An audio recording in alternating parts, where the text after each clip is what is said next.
দেখা সোনা ফ্রি আবার চলে এসেছি। গোয়ায় এসে ভেবেছিলাম গোয়ানিজ কুইজিন টেস্ট করব, কিন্তু কপালের ফের এমনই, বৃষ্টির জন্য সারাদিন নিজেরা রান্না করে খাচ্ছি। আজ সকালেও ব্রেকফাস্ট আমাদের ম্যাগি আর ডিম সেদ্ধ। যতই বৃষ্টি হোক, স্পিরিট কিন্তু আমাদের একটুও কমেনি। তাড়াতাড়ি খেয়ে নিচ্ছি, গাড়ি নিয়ে বেরিয়ে পড়বো আজকে আমাদের যা যা দেখার সেই স্পটগুলোতে। গুগল ম্যাপ ফলো করে ফার্স্ট স্পটে এসে গেছি।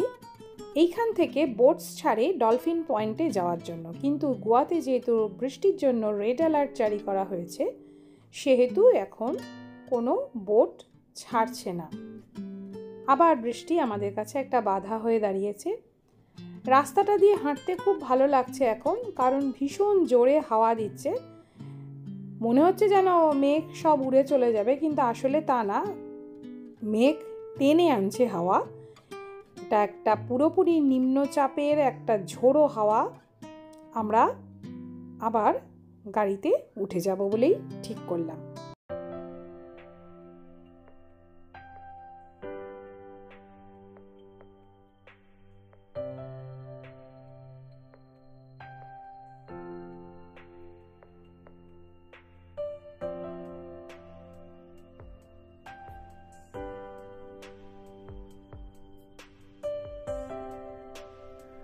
আমাদের নেক্সট ডেস্টিনেশনে আমরা পৌঁছে গেছি। আমাদের নেক্সট ডেস্টিনেশন হচ্ছে লোয়ার আগুয়াডা ফোর্ট। এই লোয়ার আগুয়াডা ফোর্টের পাশেই রয়েছে তাজ হোটেল গ্রুপের গোয়ার যে স্টে, মানে তাজের গোয়ার যে হোটেল, সেইটা রয়েছে এখানে।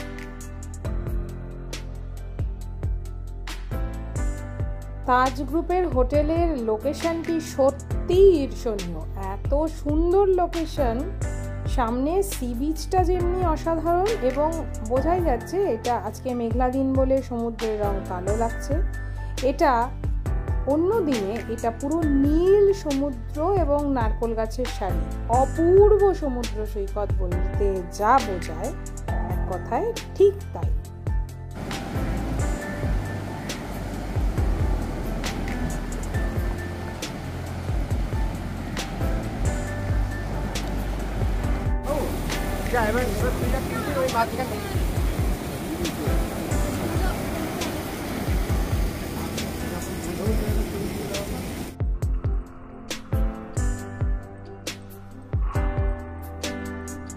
নিচলা আগুয়াদা কিলা, তার যেটুকু অংশ অবশিষ্ট রয়েছে সেই অংশটুকুতে আমরা এবার আস্তে আস্তে প্রবেশ করছি। এই জায়গাটা খুব সুন্দর।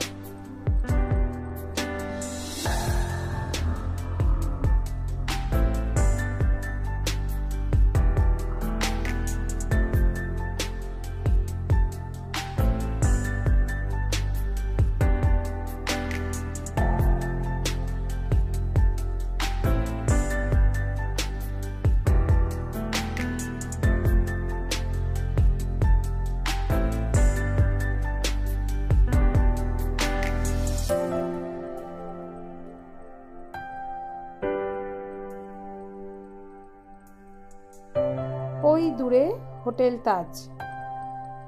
সি বিচে একদম রেড ফ্ল্যাগ লাগিয়ে দেওয়া রয়েছে, তাই জন্য সি বিচ একদম জনমানব শূন্য এখন।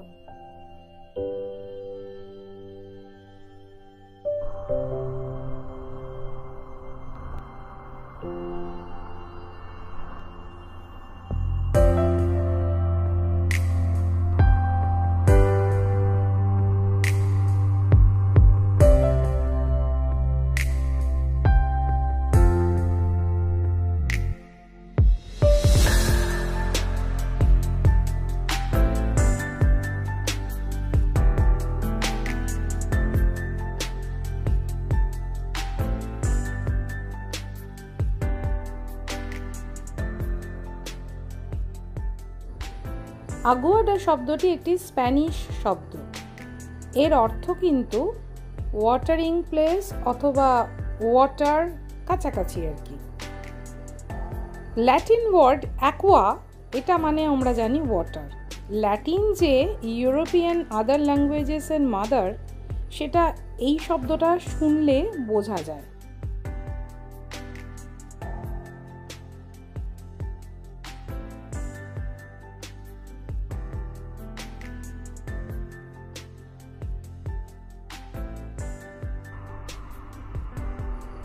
1612 খ্রিস্টাব্দে যখন আগুয়াডা ফোর্ট তৈরি হয়েছিল তখন লোয়ার আগুয়াডা ফোর্ট এর একটা অ্যানেক্সচার বিল্ডিং হিসেবেই তৈরি হয়েছিল এবং পর্তুগিজদেরই এটা কনস্ট্রাকশন।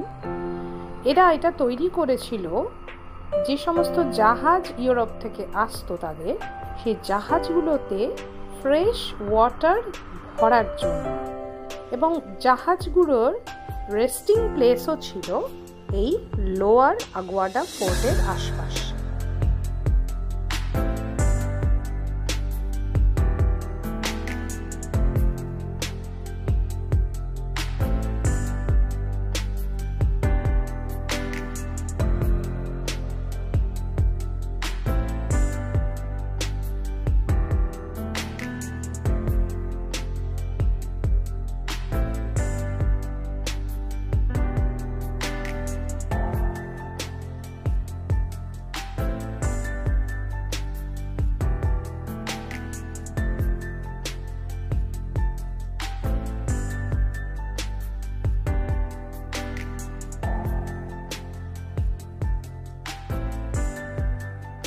লোয়ার আগুয়াডা ফোর্টের এটাই এন্ড পয়েন্ট।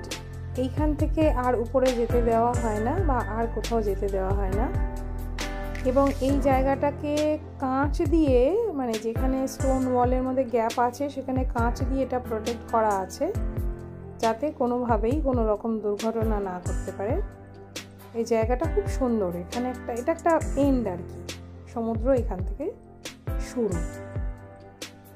অত্যন্ত সুন্দর একটি স্পট।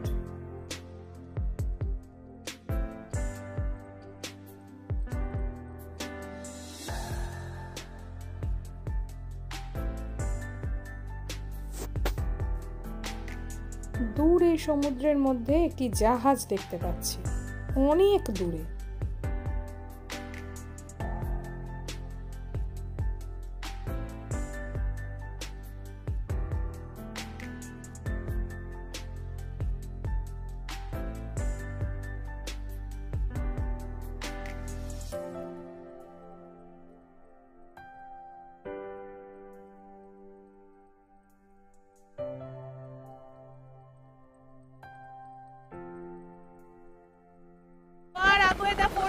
অসাধারণ পরিবেশ, অসাধারণ এবং অতি অবশ্যই আসার মতো জায়গা, একটা অসাধারণ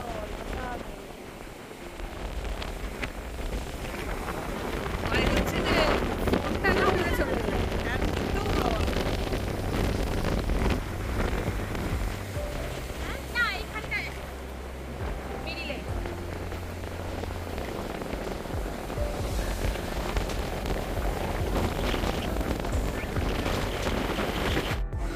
আপার আগুয়াদা ফোর্ট বা আগুয়াদা ফোর্ট বলতে যেটাকে বুঝি সেটাই তাই ঢুকছি। এটাতে কিন্তু টিকিট কাটতে হয়, 25 টাকা করে এন্ট্রি ফি আছে, তবে বাচ্চাদের লাগবে না।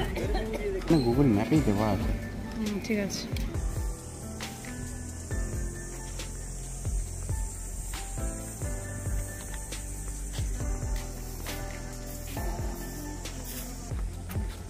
The developmental work and visitor amenities under NCF IOF project at Aguada Fort, Goa. Upper Aguada fort কিন্তু একটা বিস্তীর্ণ এলাকা এবং এই এলাকাটা কিন্তু দেখতে বেশ খানিকটা সময় লাগবে, তাই সময় হাতে নিয়ে আসবেন। আমরা এখন এই আগুয়াদা ফোর্টের ওপর দিকে যাওয়ার চেষ্টা করছি। প্রতিটি কেল্লার চারপাশে যেরকম পরীক্ষা কাটা থাকে সেরকম আগুয়াদা ফোর্টের চারপাশেও কিন্তু এরকম পরীক্ষা আছে।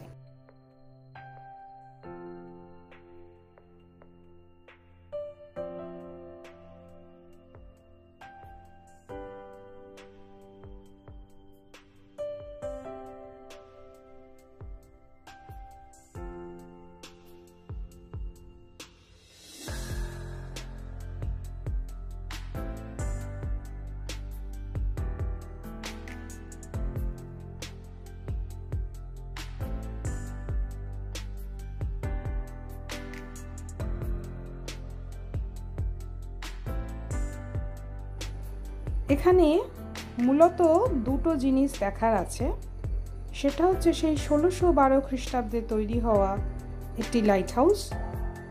এটি হলো সেই লাইট হাউস এবং সেই ওয়াটার ট্যাঙ্ক, যে ওয়াটার ট্যাঙ্ক থেকে পর্তুগাল থেকে আসা জাহাজগুলিকে ফ্রেশ ওয়াটার সাপ্লাই করা হতো।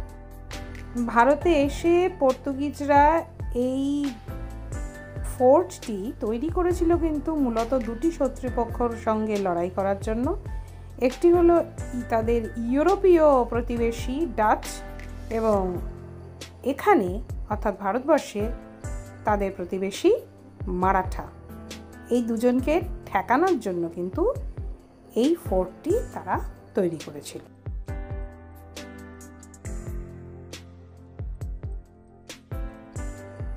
লোয়ার আগুয়াদা ফোর্টের মতো এখান থেকেও প্রচুর বড় বড় জাহাজ দেখা যাচ্ছে। এই জাহাজটাই হয়তো ওখান থেকেও দেখেছিলাম, দেখে তো তাই মনে হচ্ছে।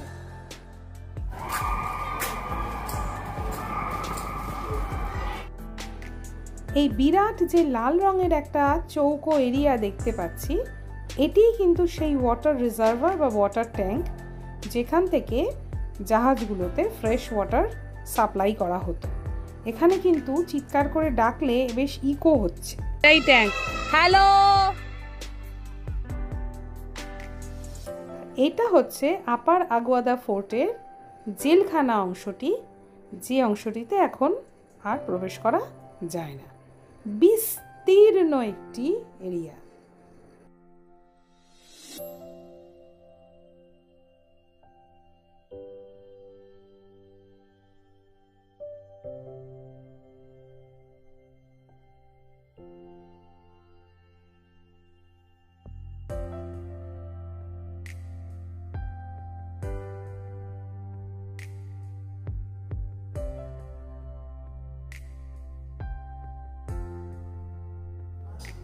বিদায় আগুয়াদা ফোর্ট। আমাদের দেখা হয়ে গেছে, আমরা এবার ফোর্ট থেকে বেরিয়ে যাচ্ছি। আগুয়াদা ফোর্টে এত সুন্দর রোদ উঠেছিল, মনে বড় আশা জেগেছিল বোধহয় ঝঞ্ঝা কেটে গেছে। কোথায় কি আবার সেই প্রবল জোরে বৃষ্টি হচ্ছে। তাই মাথায় করেই আমরা চলেছি কালানগুটে বিচের দিকে। মাঝের এই সৌন্দর্য অপূর্ব। গোয়ার বিভিন্ন ঘরবাড়ি এত সুন্দর যে ছবি না তুলে থাকা যায় না। প্রত্যেকটা বাড়ি অপূর্ব সুন্দর।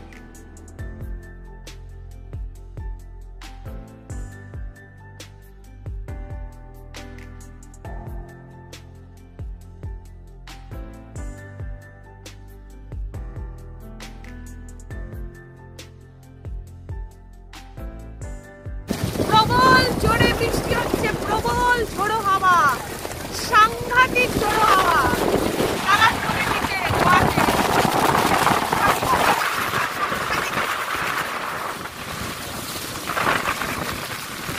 প্রবল জোরে বৃষ্টি, ঝড় হচ্ছে প্রবল।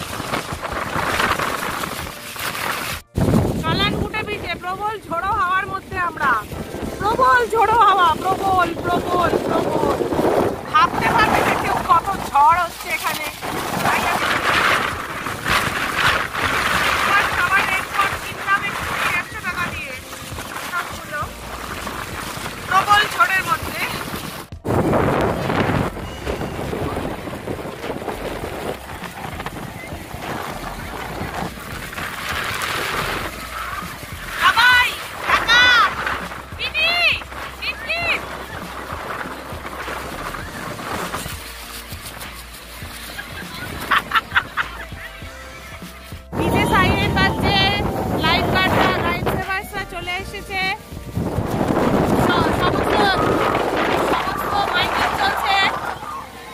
সবাইকে বিচ থেকে তুলে দেওয়ার জন্য উপার যাও বলছে।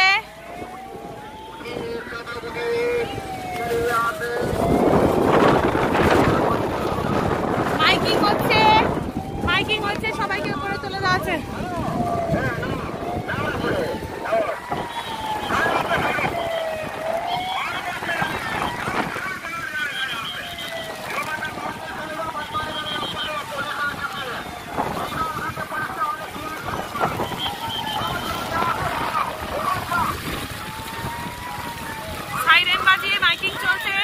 সমুদ্র উত্তাল হয়ে যাচ্ছে, একদম সাংঘাতিক অবস্থা।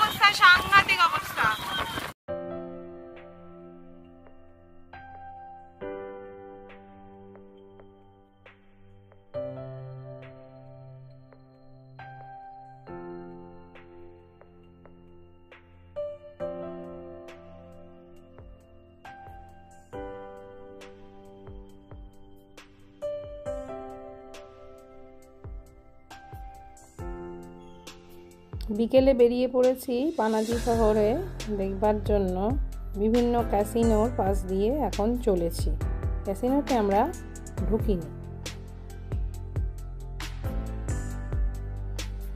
চলে এসেছি শহরের সেই অংশে যেখানে পর্তুগিজরা থাকে মূলত, এবং তাদের যে ঘরবাড়ি, সেই ঘরবাড়ি প্রত্যেকটি অত্যন্ত রঙিন এবং সুন্দর করে সাজানো, সেই ঘরবাড়ি দেখার জন্য ঘুরে।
ওল্ড গোয়াতে ঘোরাঘুরি করার সময় দেখলাম শহরের কেন্দ্রস্থলে রয়েছে আজাদ ময়দান। সেখানে ঢুকে এটা জানলাম যে গোয়া যখন পর্তুগিজদের হাত থেকে স্বাধীন হয়েছিল, সেই সময় প্রচুর বাঙালি কিন্তু গোয়ার স্বাধীনতার জন্য লড়াই করেছিল। তাদের নাম এখানে খোদিত আছে। মান্ডবী নদীর ঠিক মাঝখানটিতে এইরকম ক্যাসিনোর প্রচুর স্টেশন আছে। বোটে করে সেই স্টেশনগুলিতে যেতে হয়, ওখানে ক্যাসিনোতে খেলাধুলা করে আবার বোটে করেই তীরে আসতে হয়। ভারী সুন্দর লাগে ওগুলি দেখতে রাস্তা থেকে। আমরা ক্যাসিনোতে যাইনি।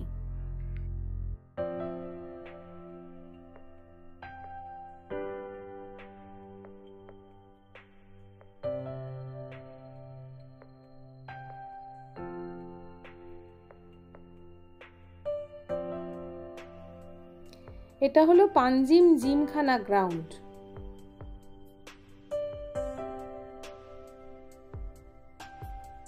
এটা হচ্ছে একটা পার্ক।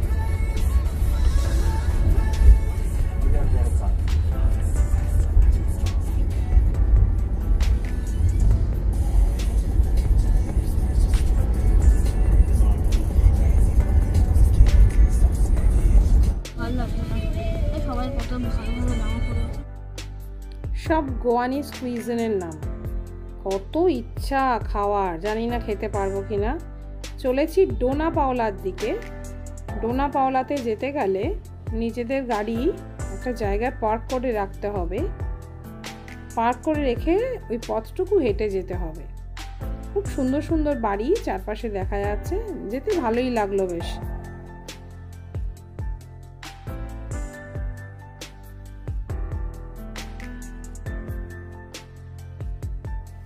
চলে এসেছি পানাজির বলা যেতে পারে ইভিনিং ডেস্টিনেশন ডোনা পাওলাতে। ডোনা পাওলাতে প্রবেশ করতে গেলে অন্য স্টেটের লোকেদের টিকিট কাটতে হবে। অ্যাডাল্ট হলে 50 টাকা, 10 থেকে 18 বছর বয়স পর্যন্ত 25 টাকা, 10 বছরের নিচে টিকিট লাগবে না। কিন্তু মজার ব্যাপার হলো গোয়ানিজ লোকদের কিন্তু এখানে ঢুকতে কোনো টিকিট লাগে না। তারা কিন্তু শুধুমাত্র তারা গোয়ায় বসবাস করে এই একটা প্রমাণপত্র দেখালেই বিনা পয়সায় ডোনা পাওলায় প্রবেশ করতে পারবে। খুব সুন্দর জায়গাটা, অবশ্যই দেখে আসার মতো।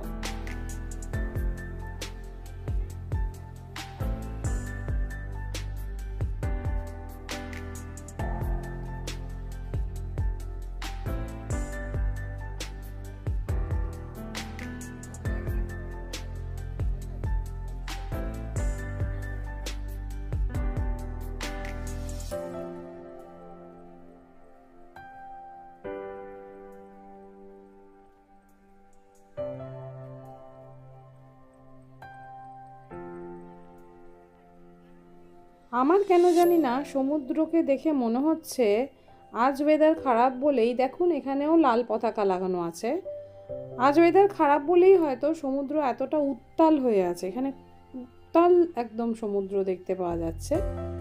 অন্যদিন হয়তো এতটা ঢেউ থাকে না।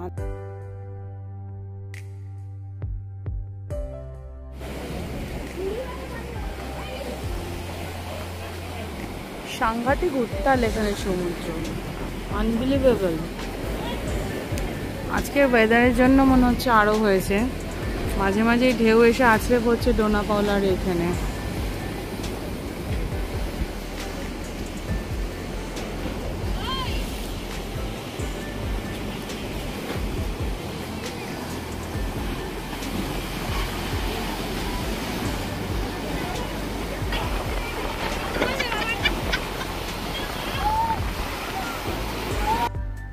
আজ যারা ডোনা পাওলায় এসেছে সে সমস্ত ট্যুরিস্টরা এই মজাটুকু একেবারে দারুণভাবে উপভোগ করে নিচ্ছে। অনেকেই রেলিং ধরে অপেক্ষা করছে কখন একটি উত্তাল ঢেউ এসে তাকে ভিজিয়ে দিয়ে যাবে।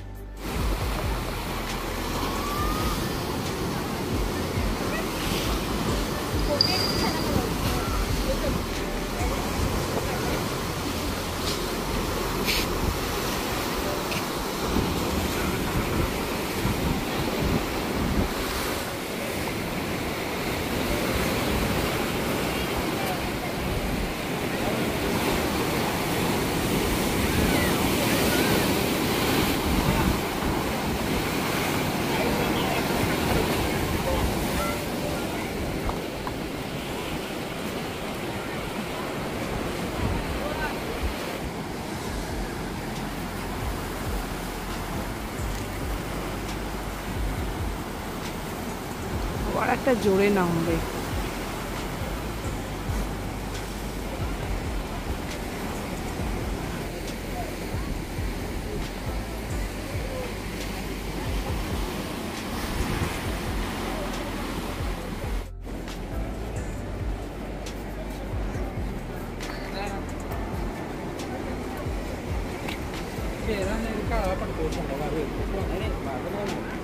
माझ्या कॅमेऱ्यावर नाही कॅमेरा सांगायचं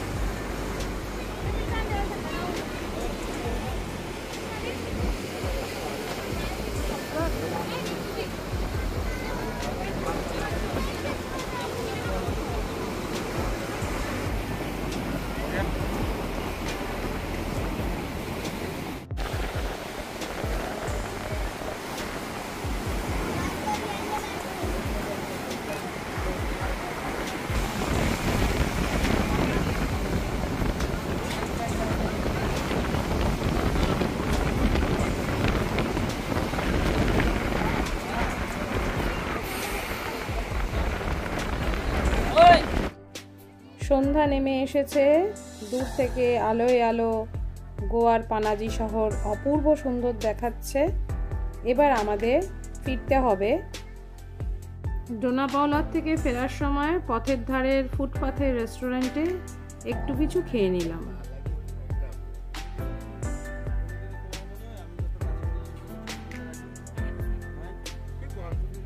কোকম জুস,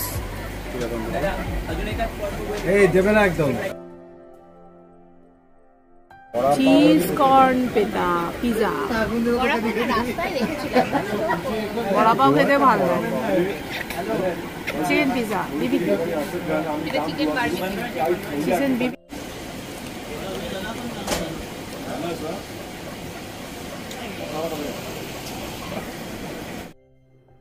সারাদিন ঘুরছি, খুব খিদে পেয়েছে, একটু কিছু খেয়ে নিই। আবার দেখা হচ্ছে পরবর্তী ভিডিওয়ে। দেখি এরপরে আর কি কি এক্সপ্লোর করা যায়। তাহলে দেখা হচ্ছে পরবর্তী ভিডিওয়ে। টাটা।